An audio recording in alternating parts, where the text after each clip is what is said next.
안녕하세요. 돈 되는 상식입니다. 오늘은 정부에서 새롭게 발표한 내용에 대해서 말씀드리려고 하는데요. 이제 정말 스마트폰이 없으면 아무것도 할 수 없는 세상이 된 것 같습니다. 본인 확인이 반드시 필요한 주민센터나 공항, 여객 터미널, 편의점 등에서도 스마트폰 하나면 이제 모든 업무가 가능해지는데요. 특히 스마트폰 하나면 실물 신분증이 없어도 은행 업무나 통장 개설이 가능해집니다. 정말 놀라운 내용인데요. 뿐만 아니라 이제 신분증을 여러 개를 발급받을 수 있을 것 같습니다.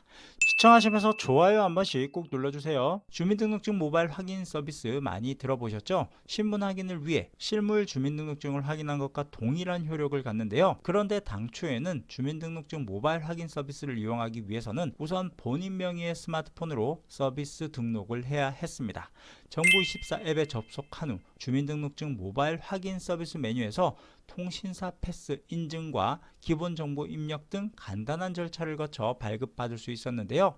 그런데 이제 앞으로는 민간 개방을 통해 더욱 쉽게 발급받을 수 있도록 계획하고 있습니다. 도용 및 대여, 위변조 방지를 위해 본인 명의의 스마트폰 한 대에서만 이용할 수 있었던 모바일 신분증을 이제 민간 앱에서 발급받은 모바일 신분증으로도 소관 법령에 따라 실물 신분증과 법적으로 동일한 효력을 가지게 됩니다. 모바일 신분증 민간 개방이란 모바일 신분증을 정부 앱 설치 없이 국민이 자주 사용하는 민간 앱에서 발급 및 이용할 수 있도록 개방하는 서비스인데요.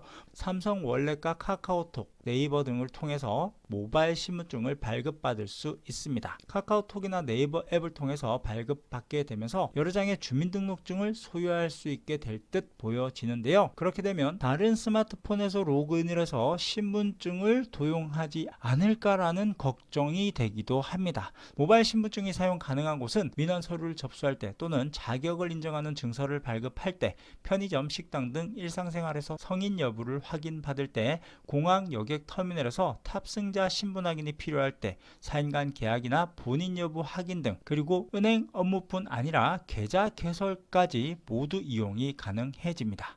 자, 그런데 모바일 신분증은 기존에는 주민센터를 방문해서 무료로 발급받을 수 있었는데요. 이제 민간 개방이 되면 일부러 주민센터를 방문할 필요가 없어지게 되고 당연히 무료가 되겠죠. 특히 카카오뱅크나 토스 등 민간 앱에서도 모바일 신분증을 활용하여 은행 계좌 개설과 같은 업무를 볼 수 있어 불편함이 크게 해소될 것으로 기대됩니다.